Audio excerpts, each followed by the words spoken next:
जानते हैं तो आगम ग्रंथों में जैन और बौद्ध विचारधारा के अंतर्गत भी अनेक धाराएं थी, जिसमें मक्खली गोशाल का भी एक महत्व था। और नियतिवाद और पुरुषार्थवाद की जो दो धाराएं उस रूप में प्रख्यापित हुए चली। एक नियति को जो है सर्वोपरि मानते थे और एक पुरुषार्थ को सर्वोपरि मानते थे। जब हम भारतीय दर्शनों के परिप्रेक्ष्य में विचार करते हैं तो प्रत्येक दर्शन अपने जो है केंद्र बिंदु तक पहुंचने का प्रयास जो है करता है और वह उस दर्शन का अपना जो है लक्ष्य जो होता है। जैसे नित्यवादी विचारधारा के संदर्भ में जब हम विचार करते हैं तो दो प्रस्थान विशेष रूप से नित्यवादी विचारधारा को माने जो है संतुष्ट करने में जो है प्रयासशील जो है, और वो जो है नित्यवादी विचारधारा है वेदांत की विचारधारा और सांख्य दर्शन की विचारधारा। और इसी के पैरेलल एक जो है धारा जो है चली जो वस्तु को सर्वथा अनित्यवाद के रूप में जो है प्रख्यापित जो है करती है, और वह धारा जो है बौद्ध विचारधारा। और आप देखेंगे कि सत्य को वस्तु का स्वरूप जो है सभी प्रस्थानों ने स्वीकार किया है, क्योंकि उसके बिना जो है जो भी विचार होता है वो वस्तु के बारे में ही विमर्श जो होता है। तो वस्तु के बारे में सत द्रव्य लक्षणम जो तत्वार सूत्र जो है ग्रंथ जो है उस तत्वार सूत्र में सद्रव्य लक्षणम यहाँ तक किसी को जो है कोई आपत्ति नहीं है, क्योंकि वस्तु का स्वरूप है वो सत्य जो है।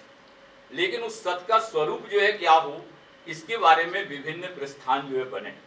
आप देखेंगे कि एक विचारधारा ने सत्य के स्वरूप को बताने के लिए नेति नेति इस शब्द का जो है प्रयोग किया, ऐसा नहीं है ऐसा नहीं है।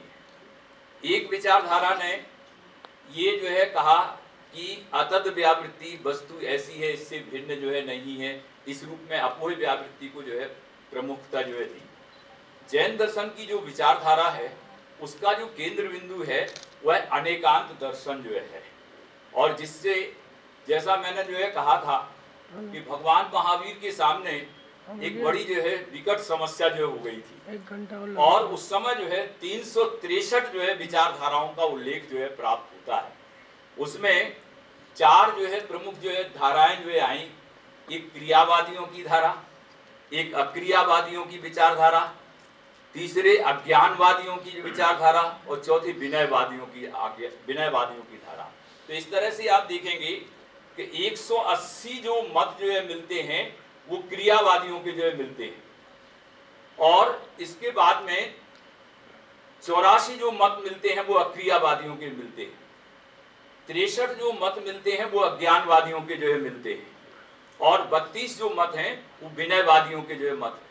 अच्छा, ये जो मतवाद की जो स्थिति थी वो मतवाद में जो है क्या हो रहा था कि सभी दर्शन अपने को जो है सत्य कह रहे थे और दूसरे के दर्शन को जो है क्या कह रहे थे, असत्य जो है कह रहे थे। जब एक का पक्ष जो है सत्यग्राही जो है होता है और दूसरे को हम असत्य कहें तो फिर वहां विचारधारा का समन्वय नहीं हो सकता है। सबसे पहले भगवान महावीर ने ये चिंतन जो है किया कि अगर जो है लोग एक दूसरे से जो है हट करके जो है बात करते रहेंगे, दुराग्रह की जो है दुरभिसंधि से जो है व्याप्त रहेंगे, तो चिंतन का जो है क्षितिज जो है बन नहीं सकता। और इस कारण से उन्होंने कहा कि आओ जो है मिलकर के जो है हम संवाद जो है प्रस्थापित जो है करें, क्योंकि आज अगर विश्व की कोई भी समस्या का निदान जो हो सकता है तो वो विवाद से नहीं हो सकता है, संवाद उसमें जो है बहुत बड़ा महत्वपूर्ण जो है। तो इस दृष्टि से भगवान महावीर के जो चिंतन में जो वस्तु स्वरूप की जो व्याख्या जो है की गई, उसमें वस्तु का स्वरूप जो है माना गया उत्पाद व्यय द्रव्य युक्तम सत। वस्तु में जो है वस्तु जो सत है उसमें तीन चीजें जो होना चाहिए, कौन कौन सी, उत्पाद व्यय और द्रव्यात्मकता। एक पक्ष ने जो है द्रव्यात्मकता को स्वीकार जो है किया था, जिसको नित्यवादी विचारधारा, तो उसने जो है उत्पाद और विनाशशील पर्यायों को क्या मान लिया था कि वस्तु का ऐसा स्वरूप नहीं है। और एक विचारधारा जो बौद्धों की थी उन्होंने उत्पाद व्यय को वस्तु का स्वरूप मान लिया था, और सर्वथा जो है जो नित्यवाद की विचारधारा थी नित्य को जो है उन्होंने गौण कर दिया था या उसका अभाव जो है मान लिया था। तो इस दृष्टि से जो है जैनाचार्यों ने जो चिंतन किया, भगवान ऋषभ देव से लेकर के भगवान महावीर तक जो चिंतन की धारा जो आई कि वस्तु का स्वरूप जो है, वस्तु के स्वरूप दो नहीं हो सकते, वस्तु जो है परिवर्तनशील होते हुए भी जो नित्यता की जो स्वीकृति है वो जैन दर्शन की अपनी विरल विशेषता है। और इस कारण से जो है उन्होंने जो है माना माना जो है कि जो वस्तु का जो स्वरूप है वो उत्पाद के द्रव्यात्मक है और यही वस्तु का स्वरूप है। उन्होंने जो है ना तो पर्याय की जो है अभाव को स्वीकार किया और ना द्रव्य की जो है, बल्कि वस्तु का जो स्वरूप जो है माना वो वस्तु का स्वरूप द्रव्य पर्यायात्मक जो है माना। क्योंकि और इसका जो मूल उत्स जो है हम देखते हैं तो उसका जो ग्रंथ जो है प्राप्त होता है वो ग्रंथ प्राप्त होता है पंचास्तिकाय ग्रंथ। और पंचास्तिकाय ग्रंथ जो है आधार जो है हो सकता है जहां भी जो है कहते हैं कि पज्जय पज्जय पज्जय विजुदम तब्बम दब्य विजुताय पज्याणथी दोढ़म अडर्ण भूतम भावम समणो परुविंदी। क्या कह रहे हैं? पर्याय से रहित द्रव्य नहीं और द्रव्य से रहित पर्याय नहीं, दोनों जो है अनन्य भूत हैं ऐसा श्रवण प्ररूपित जो है करते हैं। पंचास्तिकाय ग्रंथ की जो है ये गाथा जो है कही। और आप देखेंगे कि जब मल्लीशरण की शाद्वात मंजरी आप पढ़ाते हैं तो उसमें जो है एक संस्कृत का जो है कोटेशन आता है, पर्याय पर्याय द्यूतम तब्बम द्रव्य व्युत्ताय पद्यानथि दोढ़म अनन्य भूतम। उसी का जो है ट्रांसलेशन द्रव्य पर्याय द्यूतम पर्याय द्रव्य वर्जिता और क्वा कदा केन किम रूपा केन रूपेण मानेनवा। हमने आज अभी जो है व्याख्यान सुना। हमारी जो है जो मूल धारा जो है श्रवण विचारधारा वो किस पर जो है केंद्रित है? समता पर जो है केंद्रित है, समत्व का जो है दर्शन। और इसलिए भगवान महावीर ने इन सभी का जो है समन्वय की जो है एक विशिष्ट धारा जो है दी, जिसको जो है समन्वय की धारा को जो है जैन दर्शन में शाद्वात की जो है धारा कहा जाता है। आप देखेंगे कि जब हम काल की दृष्टि से विभाजन करते हैं तो दर्शन में जो है चार प्रकार से हमारे गणेश वर्णी ग्रंथमाला से जैन दर्शन ग्रंथ जो है प्रकाशित हुआ है।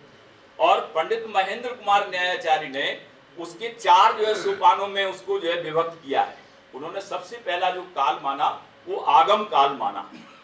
और आगम काल का जो समय जो है वो आप देखेंगे परंपरा की जो है दृष्टि से जो श्वेतांबर परंपरा में जो 11 अंग जो हैं वो 11 अंग जो है बद्वी वाचना के एक प्रकार से संकलन का जो है रूप वर्तमान में जो है कि जिसको जो याद था त्रुटित और अत्रुटित पदों को जोड़ करके 11 अंगों का संकलन किया गया बल्लवी वाचना में। और जैन परंपरा में जो दिगंबर ट्रेडिशन है उसमें जो श्रुति की जो परंपरा जो है आई, उस श्रुति की परंपरा में जो है ये बात जो है हुई कि 683 वर्ष तक ये सुनने से जो है परंपरा प्राप्त हुई है। और अधिकारी जी ये सब जानते हैं कि चाहे वो वैदिक परंपरा जो हो चाहे श्रवण परंपरा हो, इसमें साहित्य तो बहुत परवर्ती जो है, लेकिन सबसे पहले दोनों ही परंपराओं में सुनने की परंपरा से जो है ज्ञान प्राप्त जो हुआ। और इस सुनने की परंपरा से चाहे वैदिक परंपरा में उसको श्रुति के नाम से कहा गया हो, चाहे जैन दर्शन में श्रुत के नाम से कहा गया हो। और श्रुत की जो है विशेषता ये बताएगी कि श्रुत ज्ञानात्मक भी है और वचनात्मक भी है। 5 ज्ञानों में सभी ज्ञान ज्ञानात्मक हैं, लेकिन ज्ञानात्मक के साथ में वचनात्मक जो श्रुत की बात जो है वो सिर्फ जो है किसमें जो है 5 ज्ञानों में श्रुतक ज्ञान की जो है धारा में। अब आप देखिए कि जब आगम काल था तो आगम काल में कहीं कोई विवाद नहीं था, क्योंकि हम लोग ये क्या मानते थे ये आचार्यों की वाणी है, बाबा वाक्यम प्रमाणम।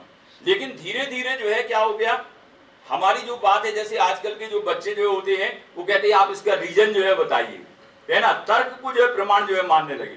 तो जब जैसे जैसे तर्क का जो है प्रादुर्भाव हुआ तो उस समय संस्कृत भाषा का जो है प्रादुर्भाव जो हो गया और लोग जितने भी जो है दार्शनिक जो है प्रस्थान थे उन्होंने अब अपने सिद्धांतों की सुरक्षा के लिए जो है क्या किया, जैसे जो है खेत की सुरक्षा के लिए बाड़ी जो है लगा देते हैं, उसी प्रकार से सिद्धांतों की सुरक्षा के लिए जो है बाड़ी जो है लगाई। और जैन दर्शन का जो मूल है वह अनेकांत मूलक जो है हो गया, है ना। अब ये अनेकांत जो है क्या है इसके संदर्भ में, क्योंकि आप प्रोफेसर अभय प्रकाश जी आपने जो है यहाँ पर 75 वर्ष की जो आजादी का 75 वर्ष और अनेकांतिक विचारधारा को जो है हम लोग ये मान बैठते हैं कि वस्तु ऐसी भी है ऐसी भी है, ये अनेकांत नहीं।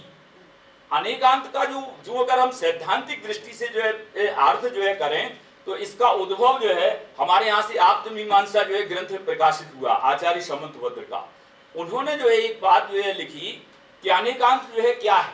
तो इसके लिए जो है हमें मूल आप्तमीमांसा की कारिका को देखना पड़ेगा और उसमें वो लिखते हैं वाक्येषु अनेकांत द्योति गम्यम प्रति विशेषणम स्यान्निपात ऊर्ध्व योगित्वात् तब केवल नामक। जो